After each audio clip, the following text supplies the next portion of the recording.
For someone who can't see, it's absolute freedom. Because the only time I don't have my cane with me is when I'm in the house. And running around your house isn't as exciting as coming down a mountain on a snowboard. So when I have those moments where I'm free to do whatever I want on a snowboard without a cane, then that's really good. I love that.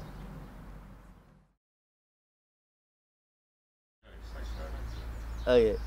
Hi, my name is Adil Latif. I'm from Scotland and I work and live in London. I've just finished a whole weeks of snowboarding in Meerhofen with my two friends, Pax and Dominic, and we had a brilliant time. In 2006 I decided I wanted to snowboard and do a heli drop in 2007. So I called up a snowboarding expert in Chamonix called Neil McNabb, and he agreed to give me one of his prized trainers, a person called Keith McIntosh, and that's how I started snowboarding. I started going on weekends from London to Chamonix because I was working during the week, and yeah, I learned how to snowboard. It was such a brilliant escape for me from London, and that was my journey into snowboard. After the heli drop, I relaxed a little bit and just did much more recreational snowboarding with friends every season. And in 2009, I went to Vermont for 2 months to snowboard full time, and I attempted a border cross when I was out there, and I've got the bruises to prove it. And it was an interesting experience. Intense snowboarding. I almost got to a stage where I would wake up in the morning and not want to snowboard because I'd been doing it for the last month every day. So it was kind of interesting. But now I'm back to my recreational stuff and I love it. So the whole trip, as I said, was very random. And when I snowboard, I need a guide because I'm blind. So I had no guide set up for before coming here. And fortunately we found a ski school who offered to give me an instructor for 2 days for free, which is very nice.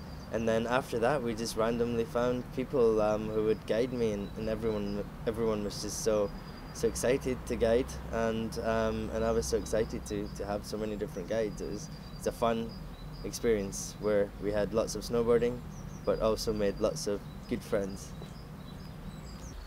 So a typical day when I go snowboarding, I meet my guide, and then if it's a new guide, I have a lot of explaining to do at the beginning. It takes about 5-10 minutes, which really includes the guide taking me up to the top of the mountain, and then for myself and the guide to be wired up. So we've got our walkie-talkies, and we've got all these cables that go in our ear, and a microphone, and a button for my guide to press so the walkie-talkie works when they're riding.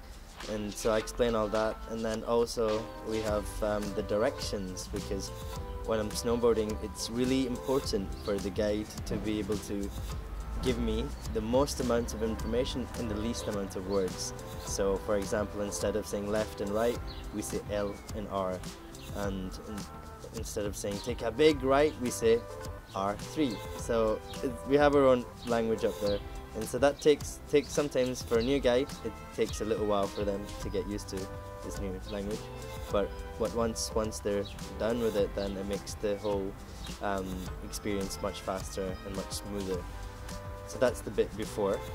When we start riding, the guide has already by this time explained to me the hill, the stretch we're going to be doing, how wide it is, how steep it is, if it's got a slant, if it's bumpy.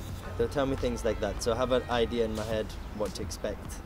And then that's it really. I start riding, and they're giving me directions, and obviously when I'm on my toes, I'm feeling the snow under my board, and then I feel my board go flat, and then I feel my new edge kick in. So there's a lot of feeling taking place when I'm snowboarding. And if I don't feel it right, then I'll catch an edge. So I always have to be as relaxed as I can, and it's very important for me to have a guide who sounds relaxed, because if my guide sounds excited or fearful, then for me there's something is scary, something's going to happen. So then I get nervous and then I fall. So I try to keep myself as relaxed as I can, when I'm snowboarding, and to tell how fast I'm going, because it can be quite smooth on the flatter runs. And the only way I find out is if I touch the ground, or if I have a wee fall, so, or if my guide tells me. So there is a lot of feeling going on when I'm snowboarding, and it's a very important part of me, and I have to always be connected. I have to be there in the moment. My best time on the slope is when my guide tells me that, Addy, you've got a wide slope, there's no one around, do what you want. And the feeling of freedom I get at that point is just unmeasurable. I can do anything I want, I can do all my turns, I can try little tricks if I want, and I don't have a cane in my hand, you know, and I don't have anyone telling me anything, no directions, nothing, and that's just brilliant for that moment when I have that. It doesn't usually last very long, that moment, but when it happens, it's brilliant. Well, when I get back to London, I go back to work, and I find my job very interesting. I create events in absolute darkness, which allows people to experience some of their other senses. When their dominant sense is taken away, it allows them to explore their other senses. So perhaps bringing people closer to what I experienced, I think, and that's what I'm going to do when I go back, and obviously plan my next trip to Mayhofen, because I'm definitely coming back. Cool, thank you. That's it. That's all we need. I just want to finish off by saying thank you, everyone, to my mum, my dad, my two gay friends, Pax and Dominic. You know, they were very well behaved in the hotel bedroom at night. They didn't make me feel awkward in any way when they were bum fucking.